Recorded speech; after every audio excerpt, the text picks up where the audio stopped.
Dans ce village aussi, le point de vue se mérite. Et une fois en haut, c'est la Méditerranée à vos pieds et la montagne à portée de main. Bienvenue à Corbara, en Haute-Corse, à une demi-heure de Calvi. Ce village arrive à la 17e place de votre classement. Nono, comme tout le monde l'appelle ici, ne le quitterait pour rien au monde. Pourquoi aller chercher ailleurs quand on a tout sur place, hein, n'est-ce pas? Au milieu des dédales de rues pavées et ombragées, cet enfant du pays est vraiment chez lui. C'est des ruelles qui sont toutes petites comme ça, avec des maisons anciennes. C'est ça le typique corse, hein. Un village 100% authentique, parsemé de passages voûtés et surtout de nombreux lavoirs. Ici, le moindre recoin abrite une foule de souvenirs.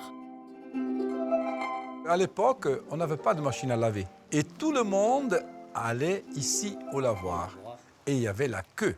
Et sa sœur, Thérèse, elle se levait quand elle entendait ma mère à 2 h du matin et lui portait du café. Ce qui n'existe plus maintenant, hein. Un environnement exceptionnel et un patrimoine religieux très riche. On ne compte pas moins de 7 chapelles, dont la collégiale Annunziata, joliment réhabilitée. Et pour découvrir l'édifice le plus intimement lié à la vie du village, Nono nous emmène à bord de sa voiture de collection, direction le couvent Saint-Dominique. Surplombant Corbara de toute sa hauteur, c'est le plus important de Corse. Bonjour. Bonjour mon père.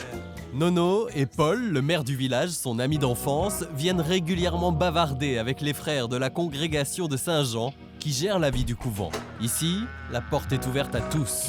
On n'accueille pas que forcément les chrétiens, on accueille ceux qui sont en recherche. Et on essaie d'apporter une note de joie pour que ceux qui viennent ici repartent paisibles, réconciliés avec eux-mêmes et puis ouverts aux autres.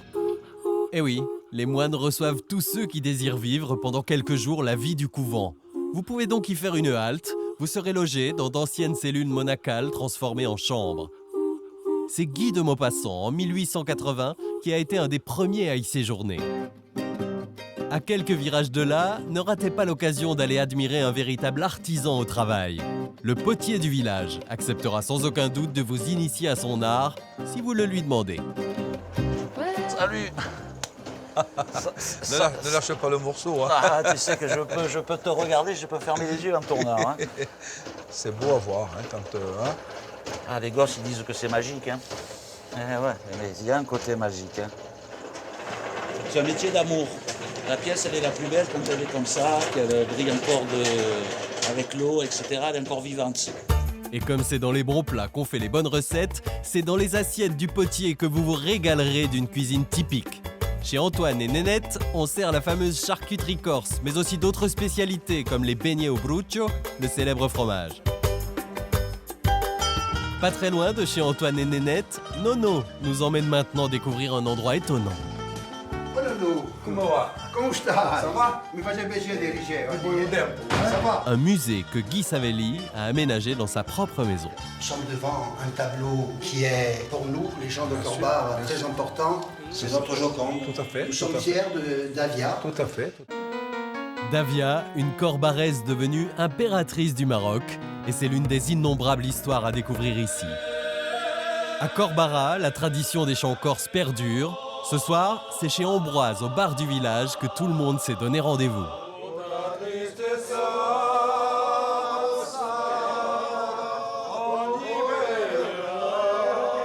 C'est toujours des super ambiances, il y a toujours des gens qui chantent et c'est un endroit où on se sent bien.